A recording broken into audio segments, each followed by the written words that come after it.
मराठा आरक्षणासाठी संपूर्ण राज्यभरात आगडोंब उसळलेला आहे। खरं तर मराठा आरक्षणासाठी आजपर्यंत जी काही आंदोलनं झाली म्हणजे विशेषतः वेगवेगळे 58 मोर्चे काढण्यात आले आणि यातला प्रत्येक मोर्चा हा 1 लाखापेक्षा जास्त मराठ्यांचा होता। पण त्यामधली शिस्त ही कौतुकास्पदच नव्हे तर जगाला हेवा वाटावी अशी होती। पण आता मराठवाड्यातून जे आंदोलन सुरू झालेलं आहे त्या आंदोलनाने जी काही परिस्थिती समोर आणलेली आहे त्यामुळे मुख्यमंत्री चिंतित आहेत आणि त्याहीपेक्षा मुख्यमंत्र्यांची चिंता, सरकारचा धोका याही पलीकडे या समाजाला आरक्षण मिळावं म्हणून खूप मोठा एक सहानुभूती देणारा वर्ग जो समाजात होता तो या समाजापासून दुरावतोय की काय अशी भीती आज दस्तूरखुद्द मुख्यमंत्र्यांनीच व्यक्त केली आहे। काय आहे हे सगळं प्रकरण? मराठ्यांच्या आंदोलनात कोणी शिरलंय का? मराठ्यांच्या आंदोलनाच्या आडून कोणीतरी आपले राजकीय गोल सेट करतोय का असा प्रश्न पडण्या इतपत इनपुट राज्याच्या मुख्यमंत्र्यांकडे जमा झालेला आहे आणि आपले जे वेगवेगळे राज्यभरातले प्रतिनिधी आहेत किंवा राज्यभरातले जे काही माध्यमकर्मी, पत्रकार, इतर सगळ्यांकडून जे काही मिळतंय हे खूपच चिंताजनक आहे। आज उपसमितीची बैठक झालेली आहे आणि मंगळवारी कॅबिनेटच्या बैठकीमध्ये या सगळ्या मंथनाचा गोषवारा ठेवला जाणार आहे। काय आहे हे सगळं प्रकरण? मराठ्यांना कोण हुसकावतंय आणि मराठे आपला संयम गमावतायत का हाच खरा प्रश्न आहे आणि यावरच आज आपण थोडं विस्ताराने बोलणार आहोत। नमस्कार मित्रहो, मी राजेश कोचरेकर आणि आपण पाहताय आपलं आवडतं न्यूज पोर्टल टाइम महाराष्ट्र। मित्रहो, मराठ्यांना आरक्षण मिळायला पाहिजे असं सगळ्यांनाच वाटतंय कारण मराठे हे आर्थिकदृष्ट्या किंवा सामाजिकदृष्ट्या मागासलेले आहेत असं मराठ्यांचं म्हणणं आहे आणि त्यामुळे शिक्षण आणि नोकरीमध्ये त्यांना आरक्षण मिळावं ही त्यांची मागणी आहे। या मागणीसाठी मनोज जरांगे पाटील यांनी अंबड तालुक्यामधल्या आपल्या आंदोलनस्थळी दुसऱ्यांदा आंदोलन सुरू केलेलं आहे आणि अंतरवाली सराटी या ठिकाणी त्यांचं जे आंदोलन सुरू आहे तिथे त्यांची प्रकृती खालावली आहे। त्यांनी अन्न तर घेतलेलंच नाही आहे, त्यांनी पाणी घेतलेलं नाही आहे, ते औषधं घेत नाही आहेत आणि यासाठी मुख्यमंत्र्यांची चिंता आहे कारण मनोज जरांगे पाटील हे सरकारसाठी, समाजासाठी मौल्यवान आहेत अशी सगळ्यांची भूमिका आहे। पण आज झालंय असं की बीडमध्ये प्रकाश सोळंके हे जे मराठा समाजाचेच आमदार आहेत, जे राष्ट्रवादीचे आमदार आहेत, 4 वेळा जे आमदार झालेत अजित पवार गटामधून, ते आता सरकारमध्ये सहभागी आहेत। त्यांचा बंगला, त्यांच्या बंगल्याच्या बाहेर असलेली त्यांची मोटार आणि तिथे असलेल्या दुचाकी गाड्या आज मराठा आंदोलकांनी अक्षरशः पेटवून दिल्या आणि या गाड्या पेटल्या किंवा हे सगळं ज्या वेळेला या आंदोलनाचा भडका उडाला त्यावेळेला प्रकाश सोळंके हे आपल्या घरातच होते आणि यासारख्या ज्या काही घटना आहेत म्हणजे आता मराठवाड्यातल्या काही भागांमध्ये जाळपोळ सुरू झालेली आहे, एसटी बसेस पोटायला सुरुवात झालेली आहे, त्याचप्रमाणे जागोजागी वेगवेगळे मोर्चे निघालेले आहेत। मुख्यमंत्र्यांचा जिल्हा म्हणून ज्या साताऱ्याकडे बघितलं जातं त्या कराडमध्ये पण सकल मराठाचं एक मोठं आंदोलन सुरू झालेलं आहे, तिथे मोठा मोर्चा काढण्यात आलेला आहे। हे सगळं राज्यात एका बाजूला घडत असताना दुसरीकडे सह्याद्रीवर मुख्यमंत्र्यांनी पत्रकार परिषद घेतली कारण तिथेच उपसमितीची म्हणजे मराठा आरक्षणाच्या उपसमितीची बैठक पार पडली आणि या बैठकीमध्ये मुख्यमंत्र्यांनी जे काही घडलं ते सांगत असताना या बैठकीबद्दलचा जो सगळ्यात महत्त्वाचा मुद्दा होता तो हा होता की ज्या मराठ्यांना कुणबी अशी त्यांच्या कोणत्याही कागदपत्रावर नोंद आहे त्यांना कुणबी अशी नोंद घालून जात प्रमाणपत्र देण्यासाठी उद्या महसूल मंत्री आदेश देणार आहेत। ते उद्या बैठक घेणार आहेत, तहसीलदार असतील, जिल्हाधिकारी असतील यांची बैठक घेऊन या संदर्भातले आदेश देण्याचे सुतोवाच आज मुख्यमंत्र्यांनी केलं। पण त्याच वेळेला क्युरेटिव्ह पिटिशन हे मांडण्यासाठी आणि सुप्रीम कोर्टातली जी लढाई आपण हरलेलो आहे मराठा आरक्षणाच्या प्रक्रियेमध्ये त्या लढाईमध्ये पुन्हा जीव फुंकण्यासाठी 3 न्यायमूर्तींची एक समिती नेमण्यात आलेली आहे। यामध्ये कोण आहेत तर यामध्ये न्यायमूर्ती संदीप शिंदे आहेत, त्याचप्रमाणे MG गायकवाड आहेत आणि न्यायमूर्ती दिलीप भोसले, अशा या 3 न्यायमूर्तींची, जे ज्येष्ठ न्यायमूर्ती आहेत त्यांची एक समिती नेमून यासाठीचा अभ्यास केला जाणार आहे। त्याचप्रमाणे या सगळ्या गोष्टी होत असताना मुख्यमंत्र्यांनी चिंता जी व्यक्त केलेली आहे ती चिंता हीच आता मराठा आरक्षणामधली चिंता आपल्या सगळ्यांच्या लक्षात येऊ शकेल। ती काय आहे की आता आरक्षणाच्या जवळ येत असताना न्यायमूर्ती संदीप शिंदे यांच्या समितीने 1,72,00,000 प्रकरणांची तपासणी केली आणि 11,530 प्रकरणांमध्ये त्यांना कुणबी अशी नोंद काही प्रकरणांमध्ये दिसली, तर अशा लोकांना ही प्रमाणपत्र किंवा ही जात प्रमाणपत्र दिली जाणार आहेत। पण हे सगळं होत असताना एक खूप मोठी गोष्ट काय आहे बघा, आता जे OBC आहेत किंवा जे मागासवर्गीय आहेत त्यांना काय वाटेल की अरे हे अचानक कुणबी टाकायला कसं सुरुवात केलं, तर सरकारने असा काही नवा निर्णय घेतलेला नाही आहे, हे देखील मुख्यमंत्र्यांनी स्पष्ट केलं। तर 1967 पासून जो रिवाज सुरू आहे तो कुठेतरी थांबला होता का, तो कुठेतरी थंडावला होता का, तो रिवाज पुन्हा सुरू करण्यात आलेला आहे। आता हा मराठा आरक्षणाचा जो विषय आहे तो जवळपास 1980 पासून धगधगतोय किंवा त्याचं घोंगडं जे आहे ते भिजत पडलेलं आहे आणि त्यामुळे त्याला चालना देण्याचं काम हे देवेंद्र फडणवीसांच्या कार्यकाळात झालं। आता मुख्यमंत्री एकनाथ शिंदे हे स्वतः मराठा आहेत। ज्या वेळेला याआधी 58 मोर्चे निघाले त्यावेळेला ते देवेंद्र फडणवीस यांच्या काळात सार्वजनिक बांधकाम मंत्री उपक्रम वगळून म्हणजे MSRDC मंत्री होते, त्याचप्रमाणे ते नगरविकास मंत्री होते। तर या मोर्चांच्या मध्ये त्यांच्या कुटुंबातून सहभागी कोण होत होतं तर त्यांचे 75 वर्षांचे वडील संभाजीराव शिंदे हे या मोर्चामध्ये सहभागी होत होते। त्यामुळे मराठ्यांचं आरक्षण, मराठ्यांचे मोर्चा हे सगळं मुख्यमंत्र्यांना बरोबर माहिती आहे। पण इथे गडबड काय आहे तर इथे गडबड ही आहे, आता मराठा समाजाला आरक्षण मिळण्याच्या एका गोलपोस्ट पर्यंत किंवा एका महत्त्वाच्या टप्प्यापर्यंत हे आंदोलन आलं असताना या आंदोलनामध्ये काही अशी समाजकंटक मंडळी शिरलेली आहेत की जी अशा पद्धतीची जाळपोळ, अशा पद्धतीची तोडफोड, अशा पद्धतीची आक्रमक भाषा की जेणेकरून इतरांची सहानुभूती, इतरांचं प्रेम किंवा इतरांचा जो जिव्हाळा मराठा समाजाला मिळतोय तो संपवण्याचा कोणीतरी प्रयत्न करतोय। दुसऱ्या बाजूला काय आहे, आज मुख्यमंत्र्यांनी माध्यमांचे पण कान उपटले। म्हणजे दूरचित्रवाणी वाहिन्या एकच दृश्य जे वारंवार दाखवत आहेत की ज्याच्यामुळे समाज भडकू शकतो, समाजामध्ये कायदा आणि सुव्यवस्थेची परिस्थिती निर्माण होऊ शकते, अशा माध्यमांच्या प्रतिनिधींचे कान उपटायलाही आज मुख्यमंत्र्यांनी मागे पुढे पाहिलेलं नाहीये।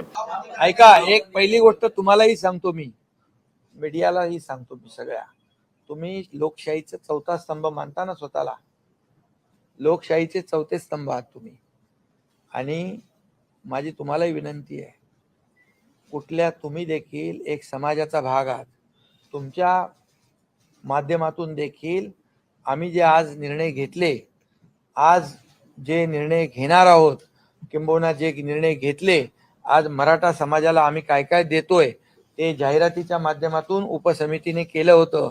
काय किती आपण त्यांना मराठा समाजाला आरक्षण मिळेपर्यंत जे आपण दिलेलं आहे, तुम्हाला मी सांगतो, आम्ही देण्याची भूमिका आमची प्रामाणिक आहे। मी मुख्यमंत्री झाल्यानंतर जवळपास 4,000 लोकांना, अधिसंख्य पदांच्या लोकांना, जे सुप्रीम कोर्टाने आरक्षण रद्द केल्यानंतर मधल्या ज्या पिरियडमध्ये ज्यांच्या सिलेक्शन झालं होतं, अपॉइंटमेंट मिळाली नव्हती, त्यांना नोकऱ्या देण्याचं धाडस या एकनाथ शिंदेने केलं। तेव्हा सगळे घाबरत होते, असं होईल तसं होईल, पण ते आज नोकऱ्या करतायत। त्याचबरोबर सारथी, बार्टी, अण्णासाहेब पाटील आर्थिक विकास महामंडळ या माध्यमातून देखील आज जवळपास 67,000 तरुणांना अण्णासाहेब पाटील आर्थिक विकास महामंडळाच्या माध्यमातून 5,800 कोटीचं कर्ज वाटप झालंय।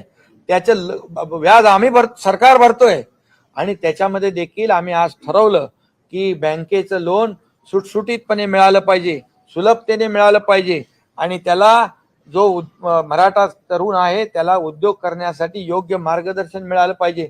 अशा तज्ञ लोकांची देखील त्या कमिटीमध्ये आम्ही नियुक्ती करतोय।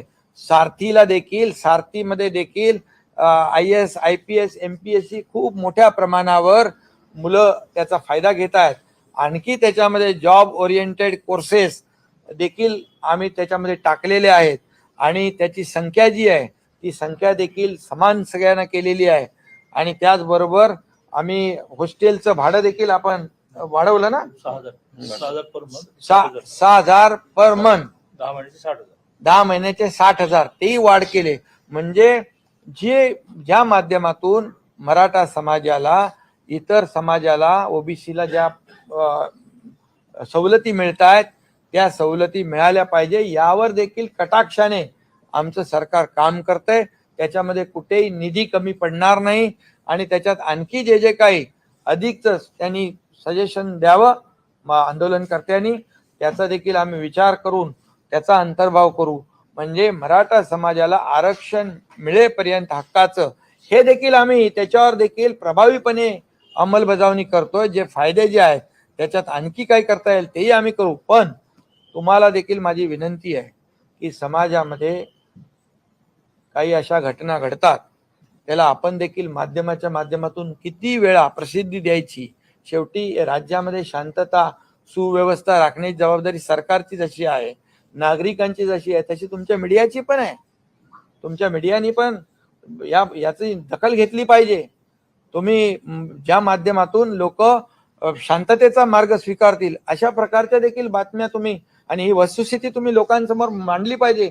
आम्ही खोटं बोलणार नाही, खोटं काम करणार नाही, लोकांना बिलकुल फसवणार नाही. जे आम्ही करू ते एकदम फुलप्रूफ करू, टिकणारं करू आणि कायद्याच्या चौकटीमध्ये बसणारं करू हा विश्वास आम्हाला आहे. आणि या विश्वासाच्या जोरावरच आम्ही जाहीरपणे सांगितलेलं आहे आणि सरकार पूर्णपणे आज या मराठा समाजाच्या आरक्षण देण्याच्या पाठीशी आहे. काही इतर समाजाला कुठलाही धग न लागता, इतर समाजावर अन्याय न करता हे शक्य आहे आणि म्हणून ते आम्ही बोलतोय. त्यामुळे तुम्ही देखील मी बोललो त्याचा अर्थ वेगळा काढू नका, परंतु या राज्यात शांतता सुव्यवस्था राखेल.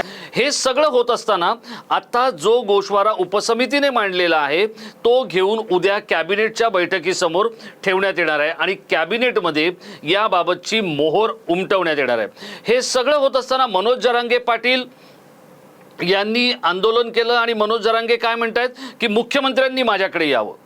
आता हे भावना म्हणून किंवा मुख्यमंत्र्यांना त्यांनी केलेली सूचना म्हणून जरी ठीक असलं तरी ते प्रत्यक्षात किती घडेल याबद्दल साशंकता आहे. ती मुख्यमंत्र्यांनाही आहे, सरकारमधल्या प्रतिनिधींनाही आहे आणि ती अभ्यासकांना देखील आहे.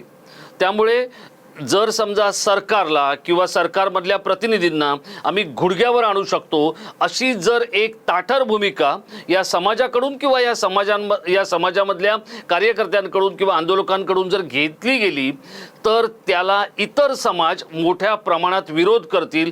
हे देखील आज मुख्यमंत्र्यांच्याकडून जरी स्पष्ट करण्यात आलं नाही तरी त्यांनी ती भीती व्यक्त केली आहे.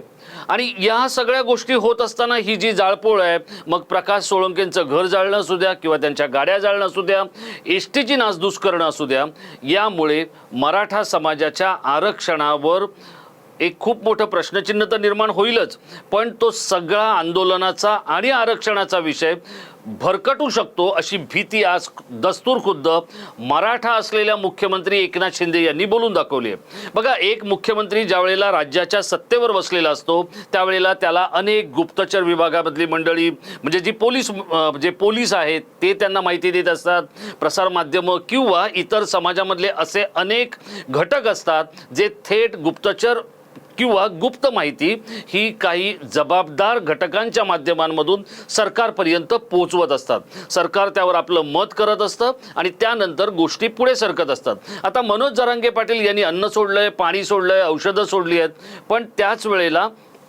मनोज जरांगे पाटील यांनी जे काही आंदोलन केलंय त्याच आंदोलनाची ही फलनिष्पत्ती आहे असं म्हणायला खूप मोठा वाव आहे. आणि किंबहुना जर हे आरक्षण मिळालं, ते टिकलं, तर मात्र ते या आंदोलनाचा एक महत्त्वाचा वाटा त्यामध्ये असेल हे जरी स्पष्ट आहे तरी यासाठीची सुप्रीम कोर्टातली लढाई म्हणजे क्युरेटिव्ह पिटिशन्सची लढाई आणि त्याचबरोबरीने प्रिव्ह्यू जो काय आहे सुप्रीम कोर्टातला तो देखील होण्यासाठी सरकारला खूप मोठी तयारी करावी लागणार आहे. पण ती तयारी करत असताना सरकारला लागणार आहे तो म्हणजे सगळ्यात महत्त्वाचं काय तर तो वेळ. हा वेळ आत्ताच्या आत्ता करा अशी जर भूमिका घेतली गेली तर मात्र सरकार आणि आंदोलक हे दोघंही या सगळ्या आरक्षणाच्या मुद्द्यावर तोंडघशी पडू शकतात. आणि ते तोंडघशी पडू नये म्हणून मराठा समाजाला आता एकच गोष्ट करावी लागणार आहे. ती म्हणजे काय तर आमच्यासारखे जे पत्रकार असतील प्रतिनिधी असतील त्यांच्याबरोबर इतर कोणत्याही गोष्टी बोलण्याआधी त्या नीट मंथन करून नीट विचार विनिमय करून समोर यायला हवेत. कारण या आंदोलनामध्ये जो सहभागी झालेला आहे तो मराठाच आहे हे ना त्याच्या कपाळावर लिहिलेलं आहे का ना त्याच्याकडे कोणती त्याबद्दलची अधिकृत नोंदणी आहे. त्यामुळे माध्यमांमधल्या प्रतिनिधींबरोबर बोलताना आणि विशेषत्वाने अंतरवाली सराटी किंवा इतर राज्यभरात जिथे जिथे या आंदोलनाचा किंवा शांततेतल्या या संपूर्ण मराठा आरक्षणाच्या कार्यक्रमाचा जो पसारा मांडला गेलेला आहे तिथे कुठेही ही जे काही असामाजिक तत्व आहेत ती घुसणार नाहीत. हेच बघणं आत्ता या मराठा आंदोलकांसमोरचं सगळ्यात मोठं टास्क झालेलं आहे. कारण बघा ज्यांनी हे प्रकाश सोळंकेचं घर जाळलं त्या मंडळींबद्दलही प्रकाश सोळंकेंना आक्षेप नाही आहे. तर ते म्हणतात की मी सुद्धा त्या समाजाचा आहे.